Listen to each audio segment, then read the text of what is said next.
আচ্ছা, bank account add করা হচ্ছে, তোমার সেটিংসে যাবা, সেটিংসে যাওয়ার পর তোমার ব্যাংক অ্যাকাউন্টসে যাবা, ব্যাংক অ্যাকাউন্টসে যাওয়ার পর মনে করো তোমার অ্যাকাউন্টে ডলার চলে আসছে কিছু। হ্যাঁ, bank account for withdrawal, withdraw দেওয়ার পর আমি এখানে অ্যাড ব্যাংক অ্যাকাউন্ট দিব। হ্যাঁ, এখন এটা কি পার্সোনাল না বিজনেস অ্যাকাউন্ট? সবার আশা করি পার্সোনাল অ্যাকাউন্ট হয়। কারেন্সি এখানে তুমি ব্যাংক অ্যাকাউন্ট যদি বিডিটি দিবা। নেক্সট। আচ্ছা, এরপর আমি আমার ব্যাংকের অ্যাকাউন্ট ডিটেইলস দিব, অর্থাৎ আমার কোন কোন ব্যাংক অ্যাকাউন্ট অ্যাড হয়ে আছে দেখা যায়? হ্যাঁ, তুমি 100টা ব্যাংক অ্যাকাউন্ট অ্যাড করতে পারবা, যখন যে ব্যাংকে চাও সেটাতে ট্রান্সফার নিতে পারবা, ওটা সমস্যা না। মনে করো আমি এখন কি দিই, ট্রাস্ট ব্যাংক না দিই। ভাই, দুইটার বেশি হয় না, দুইটার বেশি। আমি একটা অ্যাড করে রাখছি, ওটা আমি দেখতে পারবো কোনটা অ্যাড করে? হ্যাঁ, তুমি ব্যাংক অ্যাকাউন্টে গেলে তো দেখলাম আমার দুটো তিনটা অ্যাড আছে, দেখলা না? আচ্ছা, এখানে হচ্ছে ব্রাঞ্চ নেম। হ্যাঁ, আইডি কার্ড সাবমিট দুইটার বেশি অ্যাকাউন্ট অ্যাড হয় না ভাইয়া।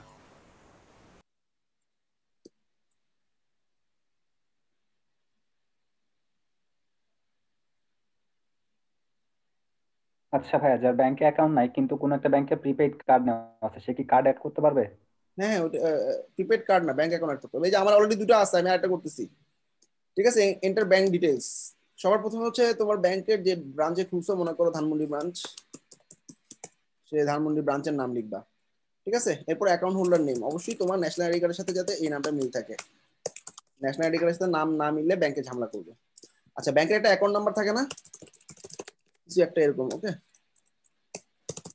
আচ্ছা দিলাম, তারপর আমি কনফার্ম করলাম, দেন নেক্সট দিলাম। ওকে, এখন আমার কনফার্মেশনের জন্য আমার পেনের কার্ডের ডেট অফ বার্থ হচ্ছে না, ডেট অফ বার্থ হচ্ছে 26, এটা আমি কত দিয়েছিলাম, 1986 না জানি 88 ছিল। 1920-এর আগে যারা ছিল তারা কি মারা গেছে?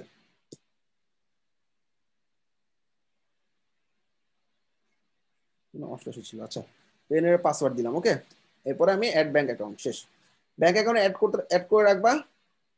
কি ভুল দিছি, যে ব্যাংকের নাম্বারটা সম্ভবত ভুল দিছি, যাই হোক 11 ডিজিট একটা নাম্বার দিবা, জাস্ট অ্যাড ব্যাংক অ্যাকাউন্ট। সবাই কি ক্লিয়ার? জাস্ট আমি পার্সোনাল বিডিটি, আমার ব্রাঞ্চের লোকেশন দিলাম, আমি আমার অ্যাকাউন্ট হোল্ডারের নাম দিলাম, ব্যাংক অ্যাকাউন্টের নাম দিলাম, ডেট অফ বার্থ দিলাম, পাসওয়ার্ড দিয়ে অ্যাড করে ফেললাম ব্যাংক।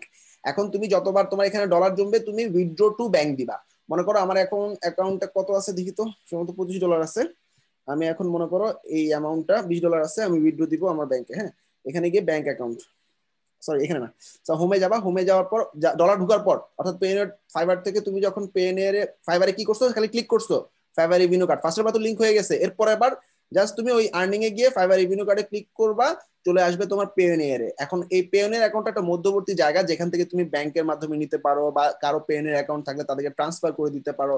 এখন আমি এই অ্যাকাউন্টটা মনে করো উইথড্রোতে ক্লিক করবো, উইথড্রো ক্লিক করার পর আমি কোন ব্যাংক অ্যাকাউন্টের মাধ্যমে উইথড্রো করবো সেটা আমি দেখাই দিব। হ্যাঁ, আমার এখানে এটা USD balance select bank account, যে ব্যাংক অ্যাকাউন্টটা আছে ধরাই দিলাম, এখানে অ্যামাউন্টটা লিখবো, অ্যামাউন্টটা লেখার পরে রিভিউ করে সেন্ড করে দিব, তাইলে আমার ব্যাংকে উইথড্র হয়ে যাবে। মোস্ট ইম্পর্টেন্ট থিং হচ্ছে তোমার ব্যাংকের নামের সাথে যাতে পেনের নামের মিল থাকে, অ্যাড্রেসের মিল থাকে।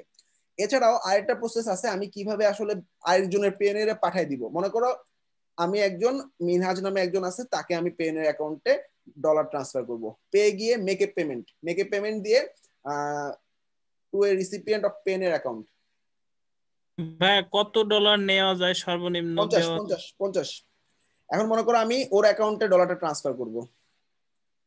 নেক্সট, অ্যামাউন্ট নাই অ্যাভেলেবেল, এটা দেখাইতেছে। নেক্সট দেওয়ার পর, আচ্ছা পেমেন্ট একটু ডাইরেক্ট দেখাই দিই তোমাদেরকে কেমনে পেমেন্টটা করব।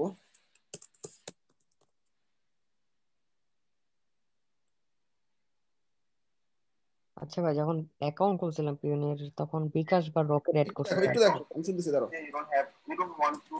Okay, so we will get an option here. I will pay to my friend. Make a payment. ভাই কোয়ালিটিটা এইচডি দেন, ঘোলা দেখায়। বুঝতেছো তো, দেখো না। So in an account you already have it. I'm sending you. This is the recipient email. From this email, there are already another Payoneer account. I'm just adding this email. And next. From my USD balance amount, I already have $212 on my account. Say I want to send him 200 USD. Purpose, it can be anything. Development service. and review and confirm and pay. ঠিক আছে He will get the money on his PNR account within 30 minutes. So just তুমি এভাবে just পেমেন্টটা করে দিলে 30 মিনিটের মধ্যে পেয়ে যাবে। এরপর ফোন দিবা, ভাই আমি ডলার পাঠিয়ে দিছি, আমাকে বিকাশে টাকা পাঠিয়ে দেন। সো এটা এমন না তোমার ব্যাংক অ্যাকাউন্ট নাই বা তোমার ব্যাংক অ্যাকাউন্টে ঝামেলা হতে পারে দেখে টাকা হাতে পাবা না। আমাদের সাথে কন্ট্যাক্ট করো, আমাদের রেগুলারই ডলার লাগে। দেখা যায় আমার ডলারের জন্য গত 3-4 দিন আগেও অনেক হাহাকারে পড়ে গেছি। আমাদের মোটামুটি 1-1.5 হাজার ডলার প্রত্যেক মাসে লাগে। তো যাদের হচ্ছে ডলার আর্নিং থাকবে আমাদের সাথে কন্ট্যাক্ট করে, বিশেষ করে আলমগীর এটা ম্যানেজ করে। তো সবাইকে বুঝতে পারছো আমি কি করলাম? আমি সেন্ড মানির মাধ্যমেও নিতে পারি, ব্যাংক উইথড্রোর মাধ্যমেও নিতে পারি। ওকে।